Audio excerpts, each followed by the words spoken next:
ಎಲ್ಲರಿಗೂ ನಮಸ್ಕಾರ ಸ್ನೇಹಿತರೆ. IPL 2026ರಲ್ಲಿ ಸತತವಾಗಿ ಮೂರನೇ ಬಾರಿ ಚೆನ್ನೈ ತಂಡ ಆದರೆ ಸೋತಿದೆ.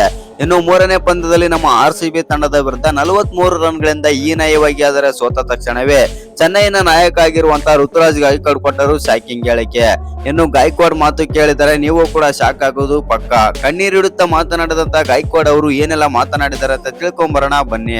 ಅದಕ್ಕಿಂತ ಮುಂಚೆ ನೀವೇನಾದ್ರೂ RCB ಅಪ್ಪಟ ಅಭಿಮಾನಿಯಾಗಿದ್ದಲ್ಲಿ ಈ ವಿಡಿಯೋಗೆ ಒಂದು ಲೈಕ್ ಕೊಟ್ಟು ನಮ್ಮ ಚಾನಲ್ ಅನ್ನ ಸಬ್ಸ್ಕ್ರೈಬ್ ಮಾಡ್ಕೊಳ್ಳಿ. ಹಾಗೆ ಬೆಲ್ ಐಕನ್ ಆಲ್ ಇಟ್ಕೊಳ್ಳೋದು ಮರಿಬೇಡಿ. ಅಷ್ಟಕ್ಕೂ ಗಾಯಕ್ವಾಡ್ ಅವರು ಪಂದ್ಯ ಸೋತ ತಕ್ಷಣವೇ ಏನೆಲ್ಲ ಮಾತನಾಡಿದ್ದಾರೆ ಅಂತ ನೋಡೋದಕ್ಕಿಂತ ಮುಂಚೆ ಸ್ವಲ್ಪ ಮ್ಯಾಚ್ ಹೈಲೈಟ್ಸ್ ಬಗ್ಗೆನೂ ಕೂಡ ನೋಡೋಣ ಬನ್ನಿ. ಯಾಕಂತಂದ್ರೆ ಮ್ಯಾಚ್ ಹೈಲೈಟ್ಸ್ ಅಂತೂ ತುಂಬಾನೇ ಆದ್ರೆ ಎಕ್ಸೈಟಿಂಗ್ ಆದ್ರೆ ಇತ್ತು. ಹೌದು ಸ್ನೇಹಿತರೆ, ಮೊದಲು ಬ್ಯಾಟಿಂಗ್ ಮಾಡಿದಂತ ನಮ್ಮ ರಾಯಲ್ ಚಾಲೆಂಜರ್ಸ್ ಬೆಂಗಳೂರು ತಂಡ 250 ಆದ್ರೆ ಹೊಡಿತಾರೆ. ಫಿಲ್ ಸಾಲ್ಟ್ 46, ವಿರಾಟ್ ಕೊಹ್ಲಿ 28, ದೇವದತ್ ಪಡಿಕ್ಕಲ್ 50, ರಜತ್ ಪಟಿದಾರ್ 48 ಮತ್ತು ಟೀಮ್ ಡೇವಿಡ್ ಅಂತೂ ರುದ್ರಾವತಾರನ್ನೇ ತಾಳಿದ್ರ ಅಂತಾನೆ ಹೇಳ್ಬೋದು. ಈ ಪಂದ್ಯದಲ್ಲಿ 70 ರನ್ ಆದ್ರೆ ಹೊಡಿತಾರೆ 25 ಬಾಲ್ಗಳಲ್ಲಿ. 3, 4, 8, 6, 280 ಸ್ಟ್ರೈಕ್ ರೇಟ್ ನಲ್ಲಿ ಬ್ಯಾಟಿಂಗ್ ಆದ್ರೆ ಮಾಡ್ತಾರೆ ಟೀಮ್ ಡೇವಿಡ್. ಒಟ್ನಲ್ಲಿ ಹೇಳ್ಬೇಕಂತಂದ್ರೆ ನಮ್ಮ RCB ತಂಡ ಮೊದಲು ಬ್ಯಾಟಿಂಗ್ ಮಾಡಿ 250 ರನ್ ಆದ್ರೆ ಹೊಡಿತಾರೆ. ಅಕ್ಷರಾಂಶ ಎಲ್ಲ ರಾಕ್ಷಸರಾಗಿದ್ದರು ನಮ್ಮ RCB ಬ್ಯಾಟರ್ಸ್.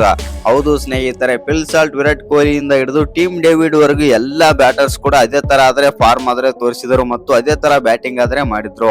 ಮೊದಲು ಬ್ಯಾಟಿಂಗ್ ಮಾಡಿ ನಮ್ಮ RCB ತಂಡ 250 ರನ್ ನೋಡಿದ್ರೆ ಈ ಟಾರ್ಗೆಟ್ ಅನ್ನ ಚೇಸ್ ಮಾಡಕ್ಕೆ ಬಂದಂತ ಚೆನ್ನೈನ ಪರ ಹೇಳಿಕೊಳ್ಳುವಂತ ಪ್ರದರ್ಶನ ಯಾರು ಕೂಡ ಕೊಡ್ಲಿಲ್ಲ. ಟಾಪ್ ಆರ್ಡರ್ ಅಲ್ಲಿ ಸಂಜು ಸ್ಯಾಮ್ಸನ್ 9 ರನ್, ಋತುರಾಜ್ ಗಾಯಕ್ವಾಡ್ 7 ರನ್, ಆಯುಷ್ ಮಾತ್ರೆ 1 ರನ್ ಆಡಿದ್ರೆ ಕಾರ್ತಿಕ್ ಶರ್ಮಾ 6 ರನ್ ಆಡಿ ಔಟ್ ಆಗ್ತಾರೆ. ಹೌದು, ಸರ್ಫರಾಜ್ ಖಾನ್ 50 ರನ್ ಮತ್ತು ಪ್ರಶಾಂತ್ ವೀರ್ ಅವರು 43 ರನ್ ಆದ್ರೆ ಹೊಡಿತಾರೆ. ಆದ್ರೂ ಕೂಡ ಇದು ಯಾವುದು ಕೂಡ ಲೆಕ್ಕಕ್ಕೆ ಆದ್ರೆ ಬರೋದಿಲ್ಲ. ಒಟ್ನಲ್ಲಿ ಹೇಳ್ಬೇಕಂತಂದ್ರೆ ಚೆನ್ನೈ ತಂಡ ಈ ಪಂದ್ಯದಲ್ಲಿ ಹೀನಾಯವಾಗಿ ಆದ್ರೆ ಸೋತಿದೆ 43 ರನ್ಗಳಿಂದ.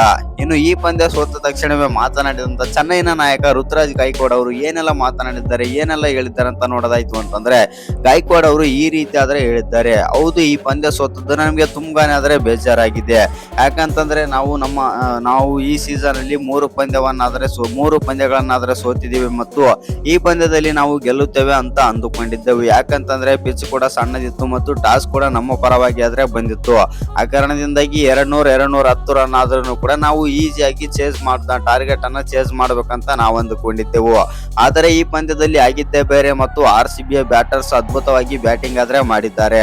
250 ರನ್ ಅಂತ ಬೋರ್ಡ್ ನಲ್ಲಿ ಕಂಡಾಗ ತುಂಬಾನೇ ಹೆದರಿಕೆ ಆದ್ರೆ ಆಗುತ್ತೆ ಮತ್ತು ಆದರೂ ಕೂಡ ನಾವು ಒಂದು ಒಳ್ಳೆ ಫೈಟ್ ಆದ್ರೆ ಕೊಟ್ಟಿದ್ದೇವೆ. ಆದ್ರೆ RCB ಬ್ಯಾಟರ್ಸ್ ಅದ್ಭುತವಾಗಿ ಬ್ಯಾಟಿಂಗ್ ಆದ್ರೆ ಮಾಡಿದ್ದಾರೆ ಮತ್ತು ಇವತ್ತಿನ ಪಂದ್ಯದಲ್ಲಿ ನಾವು ಈ ಸೋಲಿಗೆ ಪ್ರಮುಖ ಕಾರಣ ಅಂತಂದ್ರೆ ಅದು ನಮ್ಮ ಬೌಲರ್ಸ್ ಗಳಿಂದಾನೆ ಅಂತಂದು ನಾನು ಒಪ್ಪಿಕೊಳ್ಳುತ್ತೇನೆ ಅಂತಂದು ಗಾಯಕ್ವಾಡ್ ಅವರಾದ್ರೆ ಬೇಸರವಾಗ್ತಾರೆ ಅಂತಾನೆ ಹೇಳ್ಬೋದು.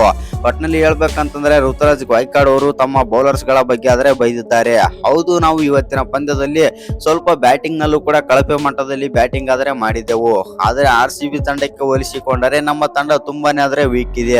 RCB ತಂಡದಲ್ಲಿ ಒಳ್ಳೆಯ ಬೌಲರ್ಸ್ ಮತ್ತು ಬ್ಯಾಟರ್ಸ್ ಇದ್ದಾರೆ. ಆ ಕಾರಣದಿಂದಾಗಿ ಈ ರೀತಿ ಆಟ ಆಡಲು ಸಾಧ್ಯವಾಯಿತು ಅಂತಂದು ಋತುರಾಜ್ ಗಾಯಕ್ವಾಡ್ ಅವರಾದ್ರೆ ಹೇಳಿದ್ದಾರೆ. ಇನ್ನು ನಾವು ಈ ಸೀಸನ್ ಅಲ್ಲಿ 3 ಪಂದ್ಯಗಳನ್ನಾದ್ರೆ ಸೋತಿದ್ದೇವೆ. ಇನ್ನು 11 ಪಂದ್ಯಗಳು ಬಾಕಿ ಇವೆ.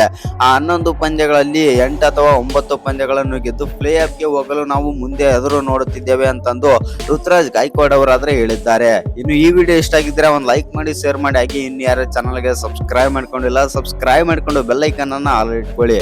ಹಾಗೆ ಮರಿದೆ ವಿಡಿಯೋಗೆ ಒಂದು ಲೈಕ್ ಕೊಡೋದನ್ನ ಕೂಡ ಮರಿಬೇಡಿ.